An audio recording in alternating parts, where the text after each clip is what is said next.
Saya Endah Mardiatun Wijaya, CGP Angkatan 5 dari SD Negeri 1 Gunung Lurah akan memaparkan koneksi antar materi modul 1.4. A. Kesimpulan, peran saya dalam menciptakan budaya positif di sekolah dengan menerapkan konsep-konsep pada modul 1.4 dan keterkaitan dengan materi sebelumnya. Saya berperan menggalakkan budaya positif di kelas untuk mewujudkan visi sekolah dengan cara menerapkan filosofi pendidikan nasional Ki Hajar Dewantoro dengan mewujudkan nilai-nilai guru penggerak seperti berpihak pada murid, reflektif, mandiri, kolaboratif, serta inovatif. B. Refleksi, pemahaman konsep budaya positif yang pertama adalah disiplin positif, yaitu kemampuan mengontrol diri seseorang untuk mencapai tujuan mulia, nilai-nilai kebajikan universal. Selanjutnya, 3 teori motivasi. Yang pertama adalah untuk menghindari ketidaknyamanan, yang kedua mendapatkan imbalan atau penghargaan, yang ketiga menjadi orang yang mereka inginkan dan menghargai diri sendiri sesuai dengan nilai-nilai yang mereka percaya.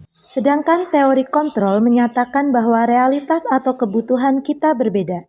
Setiap orang memiliki gambaran yang berbeda. Semua perilaku memiliki tujuan. Hanya Anda yang bisa mengontrol diri Anda.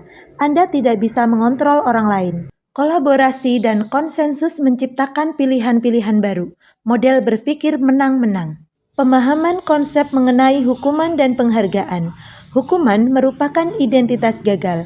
Sedangkan menurut Alfie Kohn, dihukum oleh penghargaan yaitu saat kita berulang kali menjanjikan hadiah kepada anak-anak agar berperilaku bertanggung jawab atau kepada seorang murid agar mempelajari sesuatu yang baru, kita sedang berasumsi mereka tidak dapat melakukannya atau mereka tidak akan memilih untuk melakukannya. Posisi kontrol kita sebagai guru antara lain 1. Sebagai penghukum, 2. Pembuat rasa bersalah, 3. Pemantau, 4. Teman, dan yang kelima adalah manajer. Pemahaman konsep berikutnya yaitu keyakinan kelas. Merupakan nilai-nilai kebajikan universal yang disepakati bersama oleh semua warga kelas, terlepas dari latar belakang, suku, negara, bahasa, maupun agama.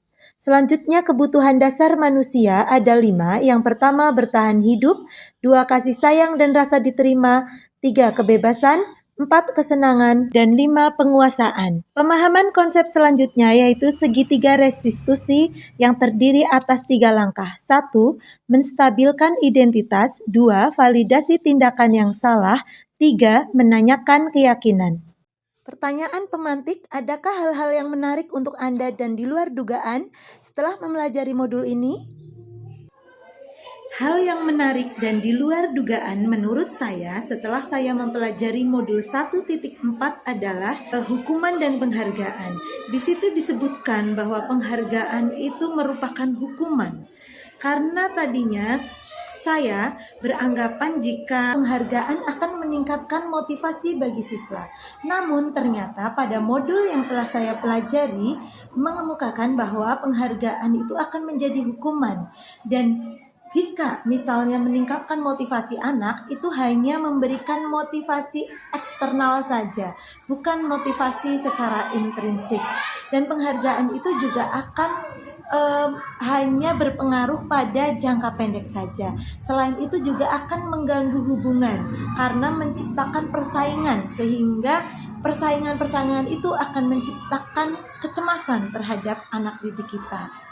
Perubahan apa yang terjadi pada cara berpikir saya dalam menciptakan budaya positif di kelas maupun di sekolah setelah mempelajari modul ini? Perubahan cara berpikir dalam menciptakan budaya positif di kelas atau di sekolah setelah mempelajari modul ini adalah kita sebagai guru harus dapat menumbuhkan budaya positif dengan menerapkan disiplin positif, yaitu bagaimana agar murid atau anak menjadi orang yang mereka inginkan dan menghargai diri mereka sendiri dengan nilai-nilai atau keyakinan yang mereka yakini.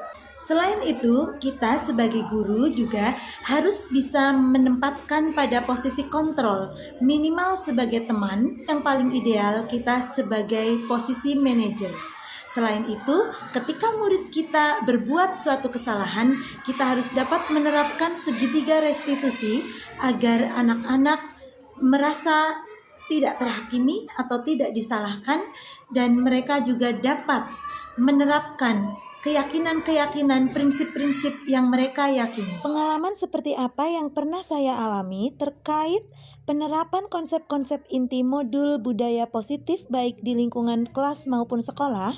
Pengalaman yang pernah saya alami terkait penerapan konsep inti dalam modul budaya positif di kelas atau di sekolah adalah pada setiap awal tahun pelajaran, saya bersama anak didik saya membuat kesepakatan kelas yang kita buat bersama-sama, sehingga anak-anak merasa ikut bertanggung jawab untuk melaksanakan disiplin positif ataupun keyakinan-keyakinan yang telah disepakati bersama. Pengalaman lain yang saya alami setelah mempelajari modul ini adalah saya mencoba menerapkan segitiga restitusi kepada murid saya ketika mereka ada masalah. Bagaimana perasaan saya ketika mengalami hal tersebut? Perasaan saya ketika saya mencoba menerapkan segitiga restitusi terhadap murid saya adalah saya merasa menjadi guru yang lebih baik dan lebih bijaksana tentunya. Selain itu, perasaan saya juga lebih ringan, tidak menyimpan amarah terhadap murid saya. Berdasarkan pengalaman tersebut, apa sajakah hal yang sudah baik? Dan apakah ada yang perlu diperbaiki?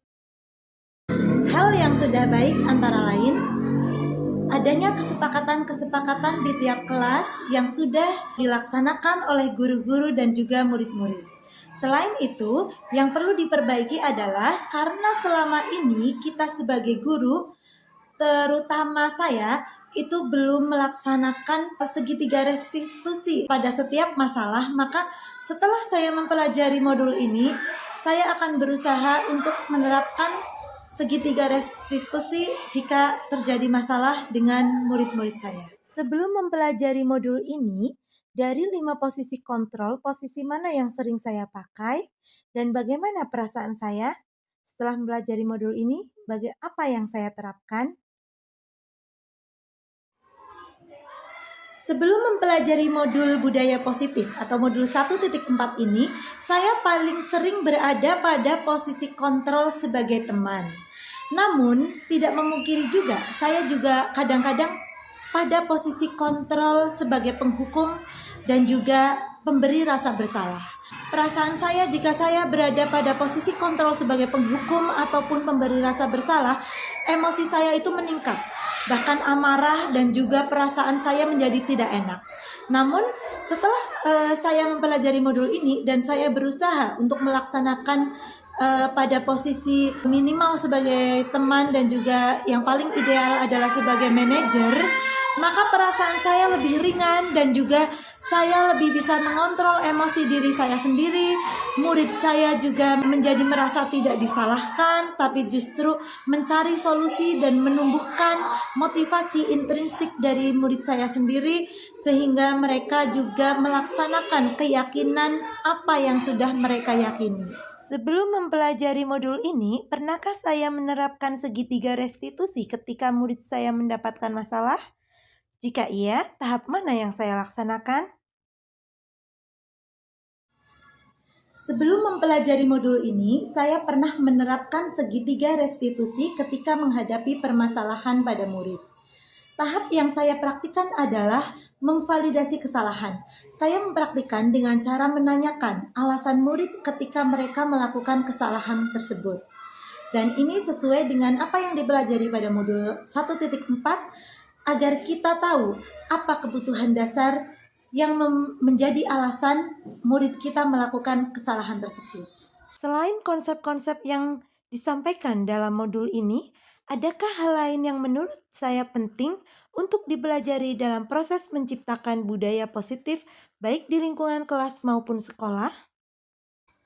Hal lain yang menurut saya penting untuk dipelajari dalam proses menciptakan budaya positif baik di kelas maupun di sekolah adalah adanya kolaborasi antara murid dengan murid, guru dengan murid, guru dengan kepala sekolah, dan juga guru dengan wali murid. Hal itu akan mendukung sehingga terbentuknya budaya positif di sekolahan tersebut atau di masing-masing kelas. Demikian yang dapat saya sampaikan. Terima kasih dan sampai jumpa di modul berikutnya.